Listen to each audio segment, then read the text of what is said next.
Good morning everyone. आज की ई कक्षा में आप सभी का स्वागत है, अभिनंदन है। आज हम देखेंगे कि आकलन और मूल्यांकन के बीच क्या अंतर संबंध है। आपके सिलेबस में दिया हुआ है inter relationship between assessment and evaluation. आइए देखते हैं कि इन दोनों के बीच किस प्रकार के इंटर रिलेशनशिप है। ठीक है, तो सबसे पहला संबंध जो है आकलन और मूल्यांकन के बीच कि इस दोनों के द्वारा क्या किया जाता है। आकलन और मूल्यांकन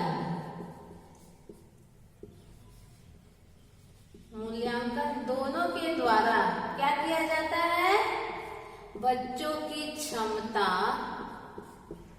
योग्यता, अधिगम आदि की जानकारी प्राप्त होती है। ठीक है, जानकारी प्राप्त होती है। अर्थात जब टीचर आकलन और मूल्यांकन करते हैं तभी बच्चों के विषय में उनकी योग्यता, क्षमता, वो कितना समझ पाए, उनकी अधिगम कैसी है, उनकी अनुभूति कैसी है, इसके विषय में टीचर को जानकारी प्राप्त होती है। तो ये दोनों एक तरह से क्या है, अंतर संबंधित है, इंटर रिलेटेड है। ठीक है, आकलन जो है वो मूल्यांकन से पहले किया जाता है। यानी आकलन क्या है, आकलन मूल्यांकन के लिए किया जाता है। आकलन मूल्यांकन के लिए होता है। ठीक है, कहने का तात्पर्य कि यदि आकलन नहीं होगा तो मूल्यांकन कभी भी सक्सेस नहीं हो पाएगा। तो मूल्यांकन को सक्सेस करने के लिए आकलन करना अत्यंत ही आवश्यक है।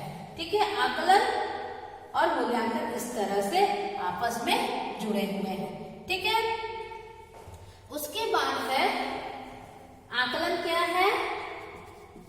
आकलन अल्पकालीन होता है, अल्पकालीन।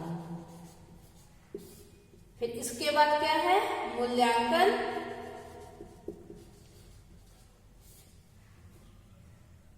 दीर्घकालीन होता है, दीर्घकालीन।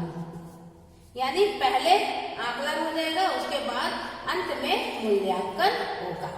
ठीक है, उसके इस तरह हम क्या कर सकते हैं, कह सकते हैं कि पहले आकलन होगा, उसके बाद मूल्यांकन होगा। ठीक है, मूल्यांकन तभी सक्सेस होगा जब आकलन होगा। और इनके बीच में किस तरह का संबंध है।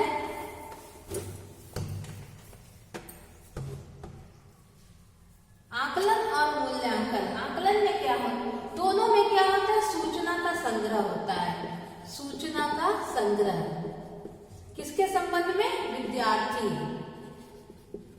विद्यार्थी के संबंध में सूचना का संग्रह होता है।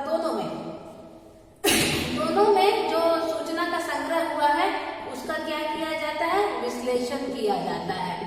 विश्लेषण किया जाता है और निष्कर्ष निकाला जाता है कि बच्चों की प्रगति और कैसे बढ़िया तरीके से करनी है, निकाला जाता है। ठीक है, इस प्रकार हम कह सकते हैं कि आकलन के बाद मूल्यांकन होता है। दोनों में बच्चों की योग्यता, क्षमता, उनकी अधिगम की जानकारी होती है। आकलन पहले होता है, मूल्यांकन बाद में होता है।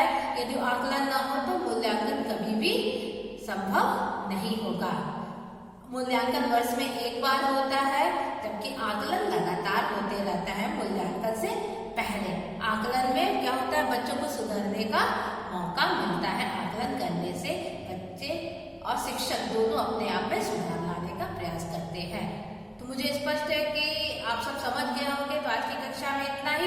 यदि कोई प्रश्न है तो आप मुझसे पूछ सकते हैं व्हाट्सएप के माध्यम से और फोन कॉल के द्वारा। बहुत बहुत धन्यवाद।